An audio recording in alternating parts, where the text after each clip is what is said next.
నా స్తుతి పాత్రుడా నా యేసయ్యా, నా ఆరాధనకు నీవే యోగ్యుడవయ్యా.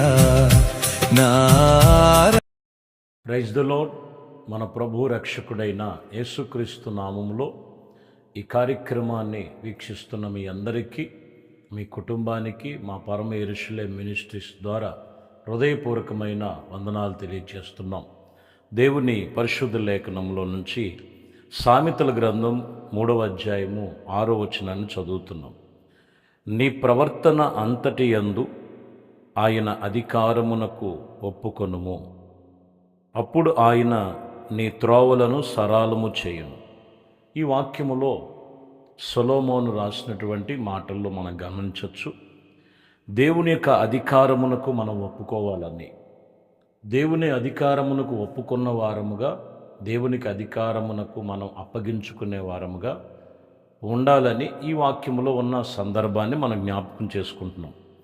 ఏంటిదైన అధికారము అనేది మనం చూస్తే, దేవుని సన్నిధిలో ఆయన అధికారాన్ని క్రింద మనం ఉన్నాము అని అంటే దానికి మూల కారణం ఏంటంటే, నీ ప్రవర్తన అంతా కూడా ఆయన అధికారానికి ఒప్పుకోవాలి. మన ప్రవర్తనలో మార్పు లేక, మనిషి యొక్క జీవితం యొక్క ప్రవర్తనలో, ఆలోచన విధానాలలో వాక్యానికి విధి విరోధముగా చేస్తూ దేవుడు సన్నిధిలో మన మార్గాలు సరళం అవ్వాలి అనంటే అది ఎంతమాత్రం కూడా అది సరైనది కాదని బైబిల్ చెప్తుంది. కాబట్టి ఇక్కడ నీ ప్రవర్తన అంతటి యందు ఆయన అధికారమునకు ఒప్పుకున్నప్పుడు ఆయన నీ త్రోవలన్నీ సరళము చేస్తాడు. ప్రతి విషయంలో నీ మార్గములన్నీ సరళం అవ్వాలంటే నీ ప్రవర్తన అంతా కూడా ఆయన అధికారమునకు ఒప్పుకోవాలని వాక్యం చెప్తున్నమాట. 2వ అధ్యాయం సామెతల గ్రంథం 11వ వచనంలో, బుద్ధి నిన్ను కాపాడును, వివేచన నీకు కావలయుడు. అంటే ఇక్కడ మీరు గమనించాలి, బుద్ధి కలిగి జ్ఞానము వివేకముతో కలిగినటువంటి ఆత్మ సంబంధమైన దేవుని సన్నిధిలో మనము ఇక్కడ అప్పుడు నీకు కావలిగా ఉంటుందని. 12లో కూడా మనం గమనిస్తే, అది దుష్టుల మార్గము నుండి మూర్ఖముగా మాట్లాడు వారి చేతిలో నుండి నిన్ను రక్షించును. ఇక్కడ మనం చూస్తే, అట్టివారు చీకటి త్రోవలలో నడవలనని యథార్థ మార్గములను విడిచిపెట్టెదరు. చూసారా, ఇక్కడ వాక్యములో ఈ 11, 12, 13 వచనాల్లో కూడా మనం చూస్తే, దేవుని వాక్యమును బట్టి మన ప్రవర్తన అంతా కూడా బుద్ధిగా దేవుని వాక్యముకు మనము లోబడినట్లయితే నీ మార్గములు సరళమవుతాయి.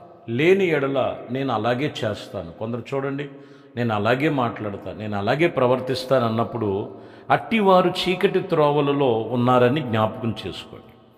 అందుకని ఆ చీకటి త్రోవలలో ఉన్నవారిని యథార్థమైన మార్గములను విడిచిపెట్టేటువంటి స్థితిలో ఉన్నారని బైబిల్ చెప్తుంది.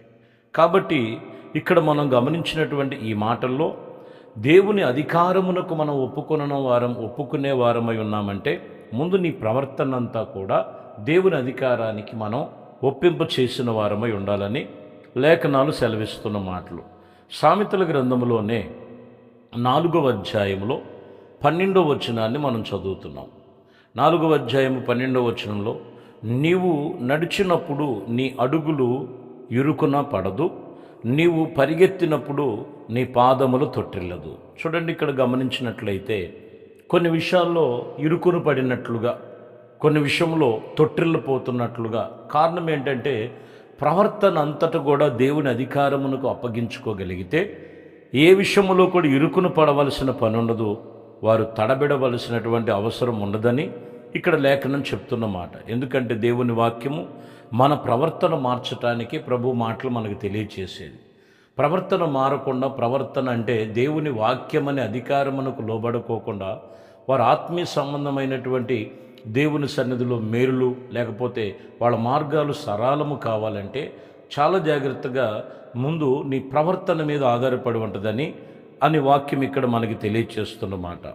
ఆదికాండములో కూడా మనం చదువుతున్న మాటలో 49వ అధ్యాయములో 17వ వచనంలో మనం చదువుతున్నాం, దాని త్రోవలు సరళమగును, దారిలో ఇదిగో ఏ విషయములో కూడా వాటిని వెనకకు తీసినటువంటి అనుభవాలు లేవని వాక్యం ఇక్కడ చెప్తున్నమాట. కాబట్టి ప్రియ సహోదరులారా, దేవుని వాక్యం చెప్తున్న మాట, సర్వశక్తి కలిగిన దేవుని సన్నిధిలో మార్గములన్నీ కూడా సరళము చేయగలిగినవాడు. మార్గములన్నీ సరళము చేసి ఆయన ఆత్మ సంబంధమైనటువంటి కార్యాలు ఆయన కృపలో జరిగించగలిగిన దేవుడు. ఆయన పేరు నజరేయుడైన యేసు. అలాగనే మనం గమనించినట్లయితే పరిశుద్ధ గ్రంథములో ఆదికాండం 24వ అధ్యాయంలో 27వ వచనములో మనం చదువుతున్నాం.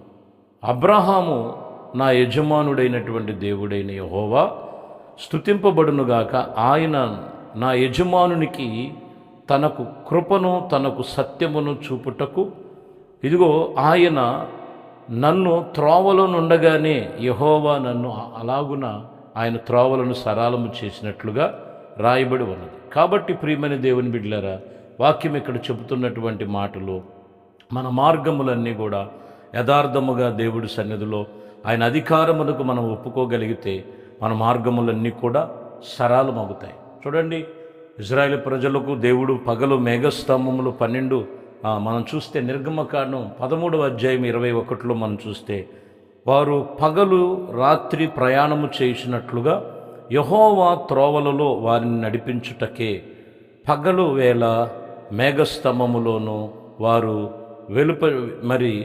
వెలిగించుటకును రాత్రి వేళ అగ్నిస్తంభములో ఉండిన అని వారికి ముందుగా నడిచినట్లుగా రాయబడింది. అంతగా దేవుడి యొక్క ఎవరైతే ఇజ్రాయేలు ప్రజలు దేవుని యొక్క ఆయన అధికారాన్ని కింద ఎవరైతే అణిగి మణిగి ఆయనతో నడిచారో వారికి పగలు రాత్రి అనే తారతమ్యం లేకుండా దేవుడు అన్ని విషయాల్లో కూడా ఆయన కాపాడి భద్రపరిచి నడిపించాడు. కాబట్టి ప్రియమైన దేవుని బిడ్డలారా, ఈరోజు దేవుని వాక్యం చెప్తున్నటువంటి మాటల్లో మనము దేవుని యొక్క అధికారమునకు మనము లోబడాలి. దేవుని అధికారమును క్రింద మనము ఆత్మ సంబంధముగా మనం నిబంధన గలవారై ఉండాలి. అప్పుడు నీ త్రోవలన్నీ కూడా సరళమగుతాయని వాక్యం చెప్తున్నమాట. హెబ్రీయులకు రాసిన పత్రికలో 10వ అధ్యాయంలో మనం చదువుతున్నాం. దేవుని వాక్యం ఇక్కడ ఈ రీతిగా తెలియచేస్తుంది. 19వ వచనంలో, సహోదరులారా, యేసు మన కొరకు ప్రతిష్ఠించిన మార్గం అనగా నూతనమైనది, జీవము గలది, ఆయన శరీరమును అనే తెర ద్వారా మనల్ని ఏర్పరచుకొని ఆ మార్గములో దేవుడు నడిపిస్తున్నాడు. కాబట్టి మనల్ని ఏర్పరచుకున్నటువంటి యేసుక్రీస్తు యొక్క మార్గము అది ఎంతో సరళము చేయుటకు నూతనమైన మార్గముగా ఉన్నది. కాబట్టి క్రీస్తు యొక్క అధికారమునకు మనము లోబడిన వారము మన ప్రవర్తన అంతట్లో కూడా అనుసరించి నడుచుకోగలిగితే అన్ని వేళల దేవుడాలకి ఆయన సన్నిధిలో మార్గాలు సరళమవుతాయి. వారు అడుగులెక్కడ కూడా అడుగున ఇరుకున పడుకోకుండా కాపాడుతూ ఉంటారు. పగలు రాత్రి అని తారతమ్యం లేకుండా అన్ని విషయాల్లో కూడా దేవుడు వారికి తోడై ఉంటారు. కాబట్టి దేవుని సన్నిధిలో భక్తి చేస్తున్నటువంటి ప్రతి ఒక్కరూ కూడా నీ అధికారము, దేవుని అధికారమునకు నీ ప్రవర్తన లోబడి ఉండాలి. అప్పుడు దేవుడు ప్రతి ఒక్కటి కూడా మార్గాలు సరళము చేసి ఆయన సమస్తమును కూడా దీవించి ఆశీర్వదించి ఆయన కృపలు స్థిరపరచునుగాక. ప్రార్థన చేసుకుందాం.